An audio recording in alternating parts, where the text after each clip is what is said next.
Graça e paz, amada igreja, como é bom adorar a Deus, como é bom ouvir a sua palavra, que o presbítero leu, pensando nele, olhando para Jesus, como é bom ouvir os louvores, cantar os louvores, pensando em Jesus, olhando para o Pai.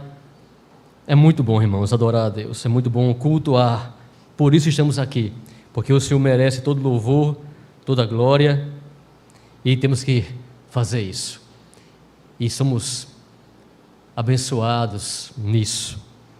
Meus irmãos, o Lázaro começou o culto trazendo um texto, o Salmo 51, sobre misericórdia, e nós vamos falar ainda um pouco mais sobre a misericórdia do Senhor, sobre esperar no Senhor. Eu quero que você, por favor, abra a sua Bíblia no livro de Lamentações, capítulo 3. Lamentações 3, versículos do 17 ao 33, nós leremos. Lamentações 3, do 17 ao 33. Esperar que os irmãos encontrem.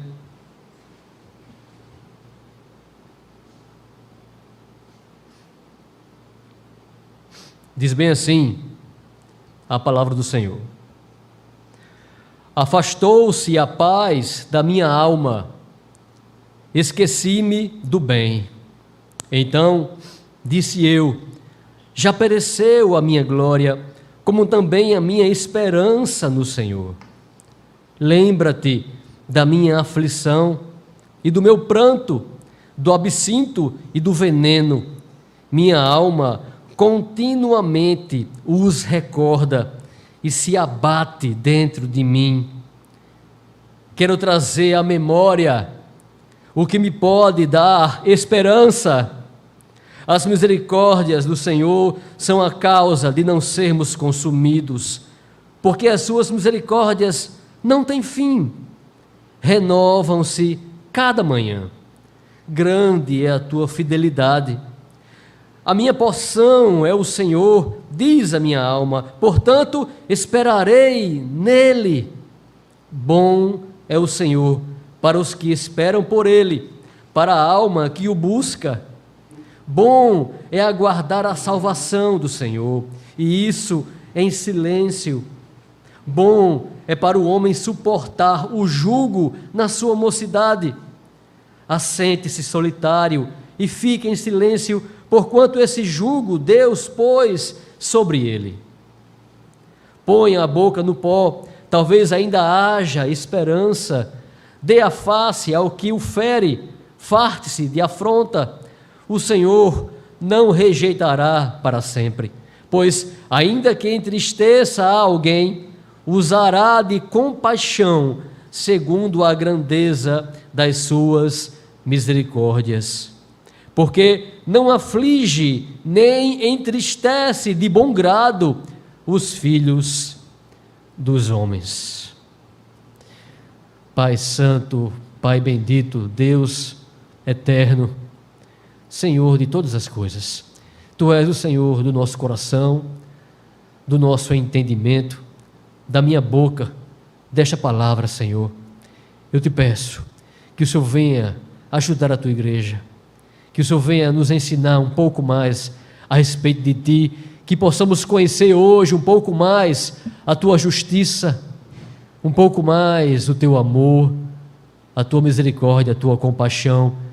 Pai, que possamos Te conhecer um pouco mais nessa manhã. Ó Senhor, e que não venhamos a esquecer de quem Tu és, Senhor. Não nos deixe esquecer quem Tu és. Em nome de Jesus, nos ajude a Te conhecer e a lembrar de Ti todos os dias de nossas vidas, Senhor. É que eu Te peço, no nome santo de Jesus, Teu Filho. Glorifica, Deus, o Teu santo nome. Amém. Meus irmãos, o contexto de Jeremias, quando escreveu esse livro, esse texto, foi um contexto terrível para Israel. Foi o momento em que Israel mais sofreu na sua história. Israel escravizada, Israel oprimida, Israel em cativeiro. Coisas terríveis aconteciam. Terríveis. Adoração de demônios, assassinato de crianças, coisas que afligiam o coração do profeta. E Jeremias foi conhecido, foi chamado de o profeta chorão, de tanto que ele sofreu enquanto pregava. Momento de muita impiedade, momento em que a palavra de Deus era silenciada, era negada.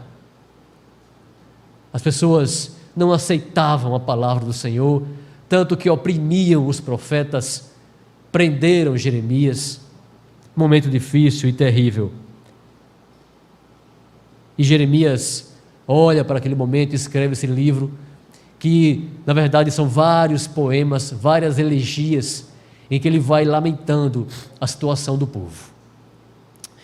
Ele fala que orava a Deus, clamava, gritava, mas o Senhor não respondia. Deus não respondia. Era um contexto, irmãos, que se parecia com o nosso contexto também.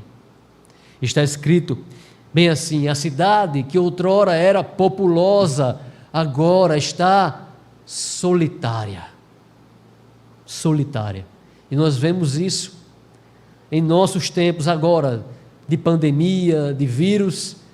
Antes havia uma cidade populosa, todos andavam pelas ruas, todos felizes. Agora existe solidão. Agora a cidade está solitária, muitos com medo. O contexto de Jeremias parecia com o nosso contexto. Ele diz que as assembleias solenes, as reuniões solenes estavam vazias. Os templos estavam fechados. Estava tudo silenciado. Ele diz que as pessoas granjeavam, buscavam pão pelas ruas, passavam necessidade, passavam fome. Hoje em dia muitos estão passando necessidade também. É um contexto que se assemelha ao nosso. Obviamente o contexto deles era muito pior do que o nosso, mas também passavam por situação semelhante à nossa.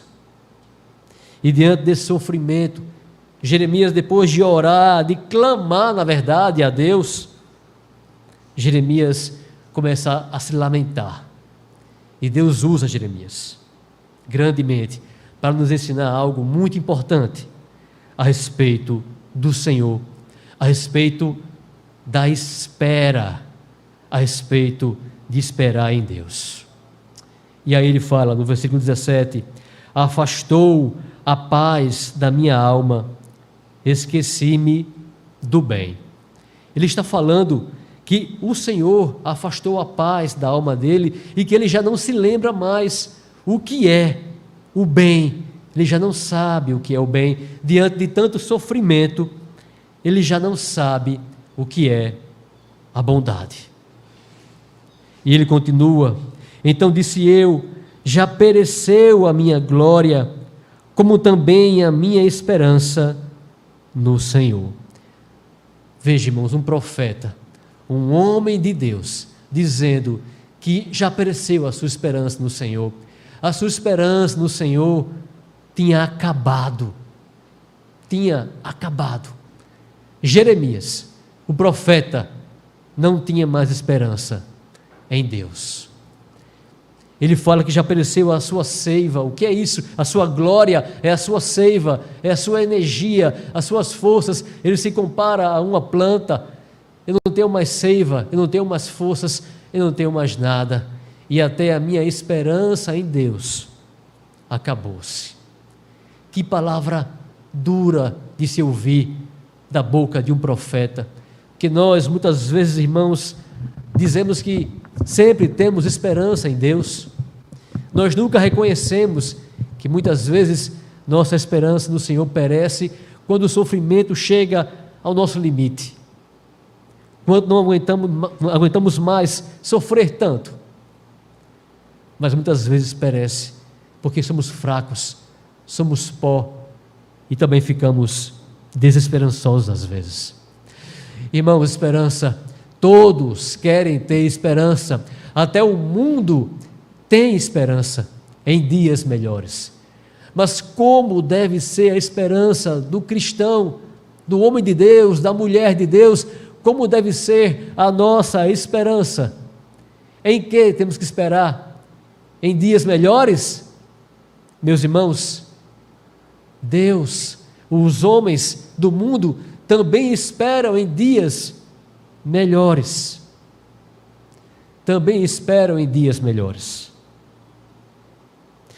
Nossa esperança deve estar em Deus, meus irmãos, no Senhor, na pessoa dEle. É nele que nós temos que esperar, não simplesmente em dias melhores, não simplesmente no amanhã melhor, mas esperamos em Deus por causa dEle, por causa somente dEle.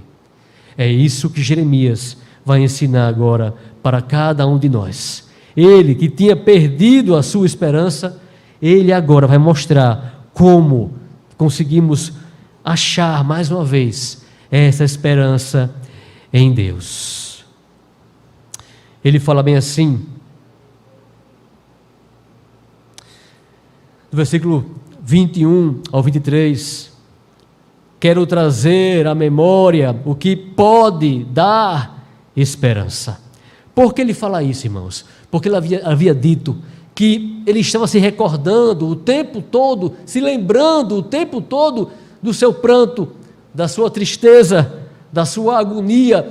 Ele só pensava nisso, ele só olhava para isso. Veja o que ele fala, 19:20, lembra-te da minha aflição e do meu pranto, do absinto e do veneno, minha alma continuamente, sempre, o tempo todo, a minha alma os recorda, a minha alma se recorda da minha tristeza, do meu pranto, da minha amargura, a minha alma continuamente se lembra disso, e se abate, do que você tem se lembrado, em que você tem pensado, para onde você tem olhado.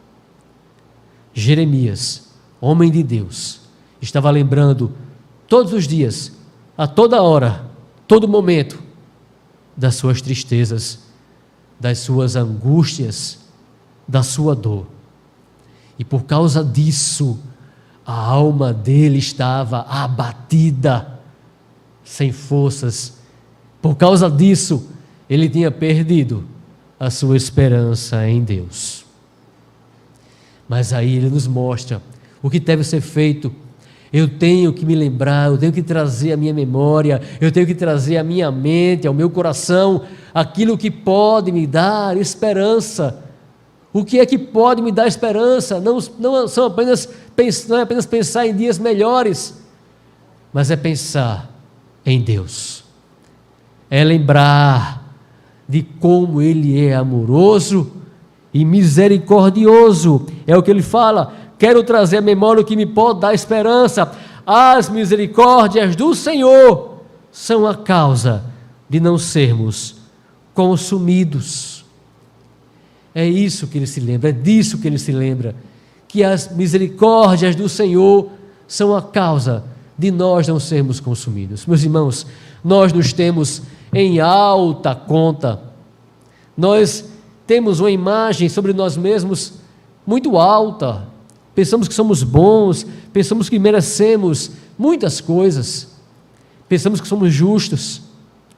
E ele fala, não, nós não somos consumidos, nós não somos destruídos agora, não é por nossa causa, não é porque somos justos, não é porque buscamos a Deus, porque Paulo dizia, ninguém busca a Deus, não é por causa disso que nós não somos consumidos, não é porque você ajuda o pobre, não é por isso que você não é consumido, não é porque você vem à igreja, dá o dízimo, não é por isso que você não é consumido, por tudo isso eu deveria ser consumido, porque tudo isso para Deus é pouco. Nós não somos consumidos, irmãos, porque Deus é misericordioso. Por causa das suas muitas misericórdias, nós não somos destruídos. E através desse texto, você começa a entender como o homem é mau, como o homem é pecador. Você entende isso? Porque naturalmente o homem deveria ser destruído, mas ele não é, porque Deus é misericordioso.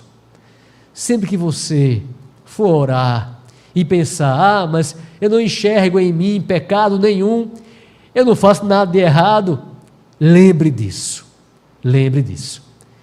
Nós deveríamos ser consumidos, não somos porque Deus tem misericórdia de nós, não somos por causa de Jesus Cristo crucificado, é por isso que nós não somos, porque Ele é misericordioso para conosco, porque as suas misericórdias não têm fim, renovam-se cada manhã, grande é a sua fidelidade, as suas misericórdias nunca acabam, o Senhor sempre será misericordioso, sempre, irmãos, não importa o quão difícil estejam os dias, quão terríveis sejam os dias, nesse dia de hoje, Deus está sendo misericordioso conosco. Se você está doente, nesse momento, Deus está sendo misericordioso com você. Deus sempre é, sempre será, e todos os dias Ele é misericordioso. Ele tem compaixão de nós, e é interessante que nós erramos tanto durante o dia de hoje, que mal começou, nós já pecamos tanto, mas sabe, se renova, a compaixão dele se renova todos os dias, toda manhã, é novo, é algo novo em nossa vida. Então você não pode desistir, não podemos desistir de tentar mais uma vez, clamar a Deus, pedir perdão e esperar na sua misericórdia, porque ela virá, porque são muitas e se renovam todos os dias, porque elas nunca acabam. Olhe para isso, espere por isso, lembre-se disso. O segredo é esse. Você tem que parar de pensar, de se lembrar das suas tristezas, do seu pranto. Lembre-se que Deus é misericordioso. Lembre-se de Deus. Pense nele. Busque-o lá no seu coração, lá na palavra dele, porque é isso que vai renovar a tua esperança em Deus. É isso que pode trazer para você, nesses dias difíceis, esperança, mas esperança em Deus, somente olhando para Ele.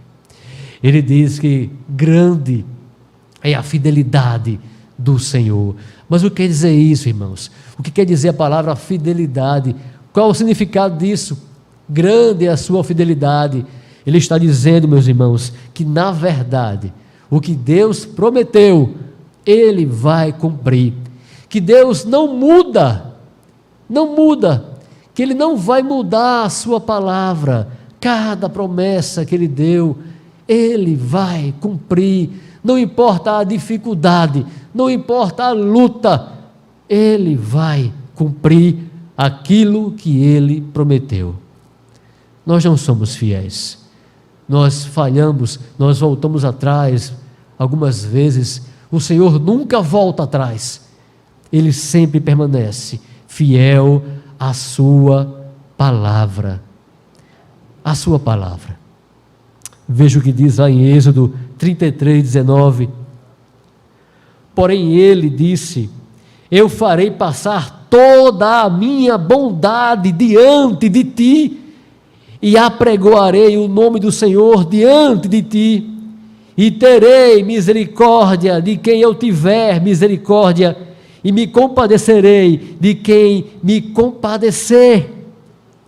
Inclina, ó Deus, Daniel 9 fala isso, Daniel fala: inclina, ó Deus meu, os teus ouvidos e ouve, abre os teus olhos e olha para a nossa desolação, para a cidade que é chamada pelo teu nome, porque não lançamos as nossas súplicas perante a tua face, confiados em nossas justiças, mas em tuas muitas misericórdias.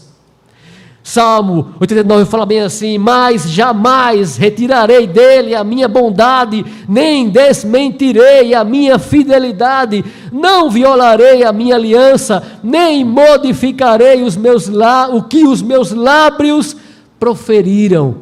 Não modificarei o que os meus lábios proferiram, não vou retirar dele a minha aliança. É assim que ele é fiel. Deus é fiel. Deus é misericordioso. Ele tem misericórdia de nós, não por nós mesmos, mas porque Ele é misericordioso, não porque fazemos o bem, mas porque Ele é misericordioso. Ele tem misericórdia de nós, como disse Daniel, não porque nós oramos e somos justos, porque confiamos em nossa justiça. Ele tem misericórdia de nós, porque Ele se agrada em ter misericórdia, entende isso? O Senhor é assim, Ele é assim. Nós não somos assim muitas vezes e por isso achamos que Deus se parece conosco, mas o Senhor não se parece conosco. Ele ama ter misericórdia, ser compassivo e ter compaixão de nós. Certo momento, Jesus vinha entrando na cidade, viu diante dele um cortejo, um velório, em que uma viúva tinha acabado de perder o seu único filho. Ela já tinha perdido o seu esposo, ela era viúva, e agora perdera também o seu único filho. Meus irmãos, é um contexto terrível. Uma mulher, naqueles tempos, nessa situação, não tinha ninguém por ela, ninguém. Além da dor de perder aqueles que ela amava, ela também tinha um futuro terrível pela frente. E Jesus vendo aquilo, Deus vendo aquilo, fala o texto, que Ele se moveu de íntima compaixão. Nosso Deus é assim. Ele se moveu de íntima compaixão por aquela mulher.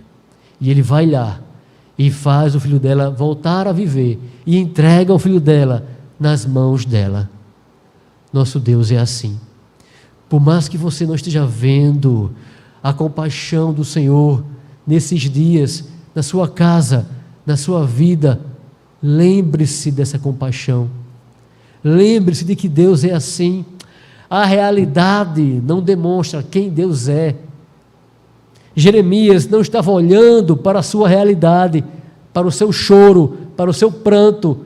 Ele estava olhando para Deus. Ele estava olhando e entendendo quem Deus é. Não olhe para essa realidade. Lembre-se, misericordioso. Lembre-se, fiel. Lembre-se, misericordioso, não porque eu fiz isso ou aquilo, ou porque eu fui justo. Misericordioso, porque Ele tem misericórdia de quem Ele quer ter misericórdia. Fiel, porque Ele nunca vai mudar. Ele é o mesmo. E as promessas dEle e a aliança dEle que Ele tem com você são as mesmas. As mesmas. Versículo 24, ele fala bem assim: a minha porção é o Senhor, diz a minha alma, portanto esperarei nele. Veja Jeremias, que estava angustiado, Jeremias que tinha perdido a sua esperança em Deus, ele se lembra do Senhor, ele se lembra do amor e da misericórdia do Senhor. Agora sim, ele está restaurado. Esperarei nele. Ele volta a esperar em Deus. Ele volta a confiar no Senhor completamente. Volta a ter paciência. Volta a ficar ali aguardando que o Senhor chegue com a sua ajuda. Mas sabe por quê? Porque ele entendeu, ele se lembrou que o Senhor é a nossa porção. O que é isso? O que quer dizer o Senhor é a nossa porção?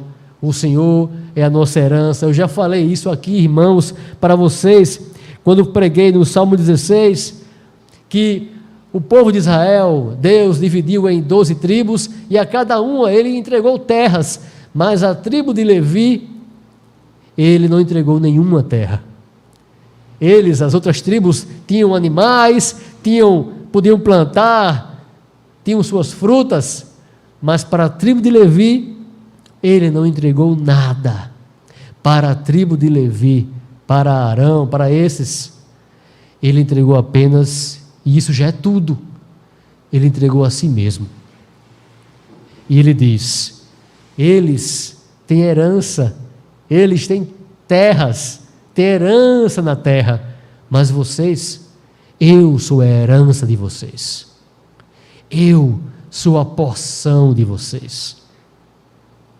E quando Jeremias entende isso, que ele tem a Deus como porção, quando ele entende isso, ele diz: eu agora posso esperar no Senhor, agora eu posso esperar no Senhor, porque eu só tenho Ele, eu não tenho mais nada, eu não tenho riquezas, eu não tenho nada nessa terra, eu só tenho Ele.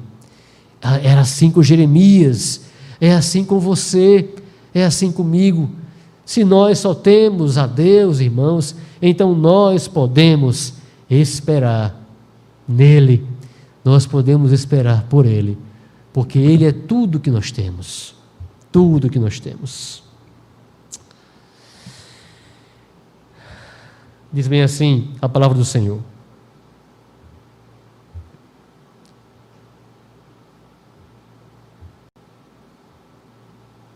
versículos 31 ao 33, diz assim o Senhor: o Senhor não rejeitará para sempre, pois ainda que entristeça alguém, usará de compaixão, segundo a grandeza das suas misericórdias, porque não aflige, nem entristece de bom grado os filhos dos homens. Meus irmãos, quando nós passamos por dificuldades e por sofrimentos, nós somos tentados a pensar que Deus está se agradando, que Ele está feliz com o meu sofrimento, que Deus, Ele se agrada com aquela minha luta, simplesmente porque Ele tem prazer naquilo. Isso é uma grande mentira de Satanás e do nosso pecado, irmãos. Deus, Ele não se agrada com o nosso sofrimento. O sofrimento de Jeremias e daquele povo era algo terrível. E eles poderiam muito bem dizer: meu Deus, por que o Senhor faz isso conosco? Por que o Senhor permite isso? Será que o Senhor se agrada com isso? Por que o Senhor não responde ao nosso clamor? Por que o silêncio? Por que isso não vai embora? Por que isso não passa? E nesse momento de silêncio de Deus, nesse momento de orações rejeitadas, somos tentados a pensar que Deus tem prazer em nos ver sofrer. Mas não é isso. Jeremias entendeu que Deus não tinha alegria naquilo.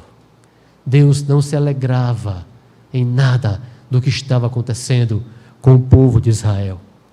E por mais que Ele entristeça a mim, Ele entristeça a você, Ele não vai fazer isso sempre. Isso vai passar. Ele não faz isso com alegria. Isso vai passar. Por mais que eu tenha muita angústia, em um momento Deus vai derramar a sua compaixão sobre nós. Vai chegar esse momento. Esse momento com o povo de Israel chegou. Israel voltou, foi reconstruída por Neemias. Eles voltaram para a sua terra. Eles foram libertos daquele mal. Um dia vai chegar. Um dia o Senhor vai mostrar a sua compaixão, que Ele já tem. Hoje e agora Ele já tem. Mas um dia nós vamos enxergar essa compaixão dEle mais uma vez. Entenda que essa compaixão é um sentimento, irmãos. Às vezes nós pensamos que Deus não tem sentimentos, mas está escrito, Paulo disse, tenham o mesmo sentimento que havia em Jesus Cristo. O mesmo sentimento. Deus, Ele será compassivo mais uma vez, terá compaixão de nós mais uma vez, e vai mandar embora, se Ele quiser, Ele vai mandar embora esse vírus, essa tristeza e essas mortes e esse medo, vai mandar embora a solidão e vai trazer mais uma vez aqui a sua igreja, vai nos unir mais uma vez. Não se entristeça, porque Ele vai ter compaixão de nós. Eu vou repetir o que Ele diz, ainda que Deus entristeça alguém, usará de compaixão. Ainda que Ele entristeça, Ele usará de compaixão. Lembre-se desse Deus, lembre-se dessa compaixão. É isso que vai te fortalecer, é isso que vai te dar forças no Senhor para caminhar essa caminhada. Ele diz, olhe, se humilhe, é bom para o homem levar o jugo na sua mocidade, para que ele possa já aprender a se humilhar, a ser humilde. Coloque sua boca no pó, ore, busque, ore a Deus. Não desista de orar, porque Deus não te respondeu ainda. Continue orando. Dê a face a quem te fere, ou seja, seja resignado, aceite esse sofrimento, em silêncio, espere a salvação do Senhor, em silêncio. Ele é Salvador, Ele vai nos salvar. Não fique murmurando, não murmure, não reclame, mas espere em silêncio. Isso é bom. Deus é bom para aqueles que esperam nele. Os seus olhos estão sobre aqueles que esperam por Ele. Os seus olhos estão sobre você, se você esperar por Ele. Ele é bom para aqueles que esperam nele. É o que Jeremias fala. Mas existe algo importante que eu e você temos que entender a respeito do Senhor. E essa mensagem está logo abaixo, quando ele diz bem assim: versículo 38 até o 40, ele fala: acaso não procede do Altíssimo tanto o mal como o bem? Vem de Deus, irmãos. Vem de Deus o mal, vem de Deus o bem. Por isso eu tenho que ficar em silêncio e não reclamar, questionar, mas ficar em silêncio, porque isso vem de Deus também. Tenho que aceitar que Ele está à frente disso e Ele sabe o que é melhor. Eu não sei, você é limitado, mas Ele é infinito e Ele sabe o que é melhor para nós. Ele sabe. Aceite, vem dele o bem e vem dele o mal, porque, pois, se queixa o homem vivente. E veja que mensagem, do que nós estamos nos queixando? De Deus? Nos queixamos de Deus? Aí ele responde: queixe-se cada um dos seus próprios pecados. Queixe-se cada um dos seus próprios pecados. Meu irmão, fique em silêncio, não murmure contra Deus, não se queixe do Senhor, queixe-se contra você mesmo. Reclame dos seus pecados.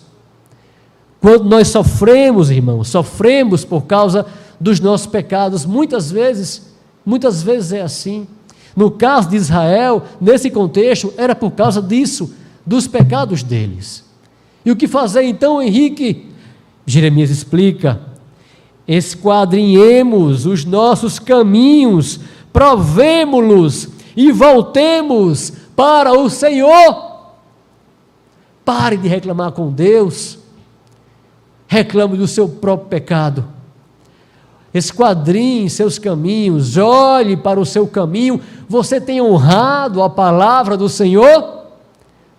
Tem levado a sério a palavra do Senhor? Tem honrado a Deus? Tem levado a sério aquilo que é pecado e aquilo que é mandamento?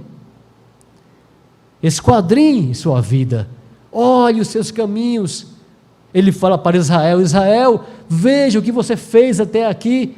Tantos pecados, Israel, tantos pecados. Sem humildade, apenas orgulho, apenas críticas. Esquadrinhe, olhe para você mesmo. Olhe para você mesmo, prove a você mesmo e volte para Deus.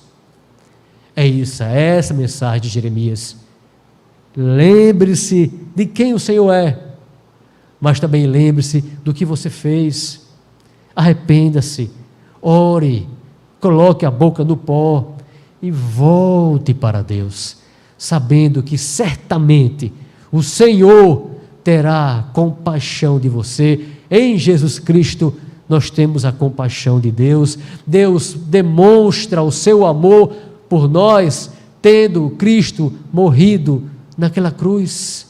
Ele prova, Ele já mostrou o seu amor por nós. Por isso, continue olhando para esse amor e para essa misericórdia e esperando dEle. Nunca esqueça, meus irmãos, de quem é o verdadeiro Deus. Por mais que Ele te entristeça, Ele vai ter compaixão de você. Se somos entristecidos, algumas vezes é para que possamos voltar para o Senhor. É para que possamos realmente voltar para a sua palavra. Aqueles homens desse tempo, eles não queriam ouvir a palavra de Deus. Jogaram Jeremias em um fosso, porque eles não suportavam a palavra de Deus. Que não venhamos a cair nesse pecado e que possamos buscar a Deus, olhar para os nossos caminhos anteriores a essa pandemia e mudar. Quando essa pandemia acabar, que possamos ser diferentes, irmãos. Possamos ter uma nova caminhada com Deus. Que esse sofrimento tenha servido para isso, para mudar o nosso coração. Mas enquanto ela não acaba, enquanto não vai embora o sofrimento, lembre-se de quem Deus é. Misericordioso, cheio de compaixão, fiel, bondoso, justo. Olhe para o Senhor. Eu queria terminar com uma passagem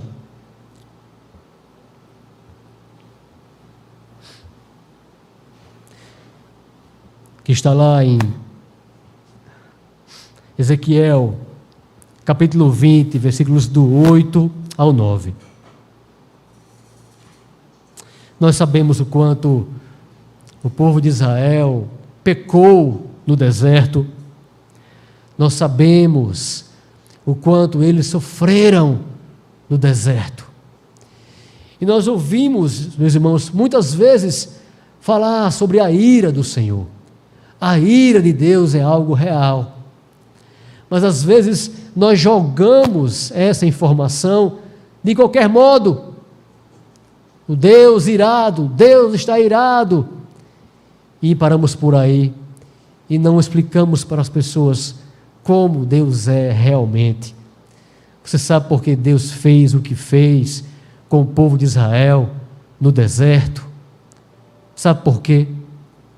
Sabe por que Deus castigou tão severamente Davi, quando Davi matou um homem de maneira traiçoeira e deitou-se com a esposa dele?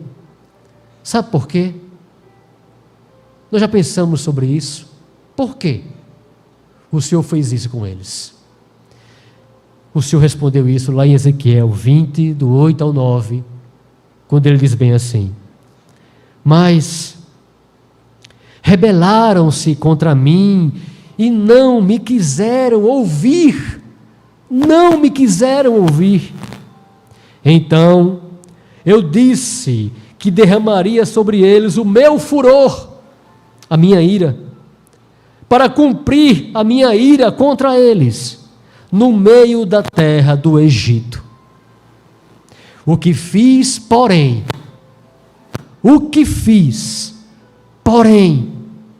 foi por amor do meu nome, para que não fosse o meu nome profanado entre as nações. Deus fez aquilo com Israel, irmãos, porque o nome do Senhor, ele não pode ser profanado entre as nações. Deus, ele é zeloso com o seu nome. Ele é zeloso e ele tem que ser, porque se o nome de Deus vier abaixo, o que mais restará? Ele chegou para aquele povo, disse: este aqui é meu povo, livrou aquele povo, ensinou, e o povo o tempo inteiro não queria ouvi-lo e se revoltava contra ele. As outras nações iam olhar para isso e dizer: esse é um Deus fraco, um Deus que ama a maldade, ama a desobediência, ama a revolta, não é um Deus justo. Era isso que as nações diriam sobre o Senhor. Mas ele não poderia permitir que isso acontecesse. E ele vem e ele castiga o povo de Israel por amor do seu nome. Por amor do seu nome. Deus é o mesmo, irmãos. Ele continua tendo zelo com o seu nome. Ele fez o mesmo com Davi. Ele disse a Davi que todos iriam blasfemar, seus inimigos iriam blasfemar contra Deus pelo que Davi tinha feito. Deus precisa resguardar o seu nome, irmãos. Você entende por que da sua ira? É por causa da sua justiça, da sua retidão. Ele não aflige o homem de bom grado, meus irmãos. Nunca se esqueça disso, em nome de Jesus. Vamos orar.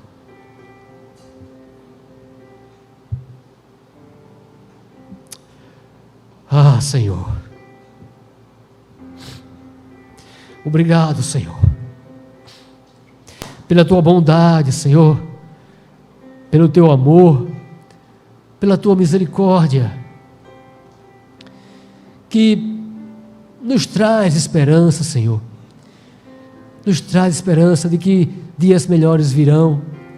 Ah, Senhor, mas mesmo que estejamos em dias ruins, nos faz olhar para Ti, Senhor, para a Tua bondade para conosco, Senhor.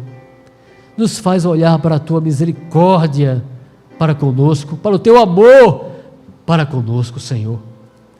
Que possamos ter nisso alegria, esperança, forças, meu Deus, e que venhamos esperar em silêncio a Tua salvação, em humildade, Senhor, que possamos orar, clamar, meu Deus, e no tempo certo, veja a Tua misericórdia em nossas vidas, Senhor. Que possamos buscar o arrependimento, Senhor, mudança de vida, Senhor, de nossas vidas, que possamos buscar a Tua palavra continuamente e vivê-la, Senhor. Eu Te agradeço, Pai, porque hoje o Senhor se revelou um pouco mais para nós e nos mostrou quem Tu és. O Deus zeloso pelo Seu nome, o Deus amoroso também. É no nome de Jesus que eu Te peço, leva-nos, Senhor, com a memória sempre fita em Ti, Senhor. Que venhamos sempre a nos lembrar de Ti e de mais nada. É no nome de Jesus que eu Te peço isso, Pai. E eu Te agradeço por tudo, Senhor. Amém.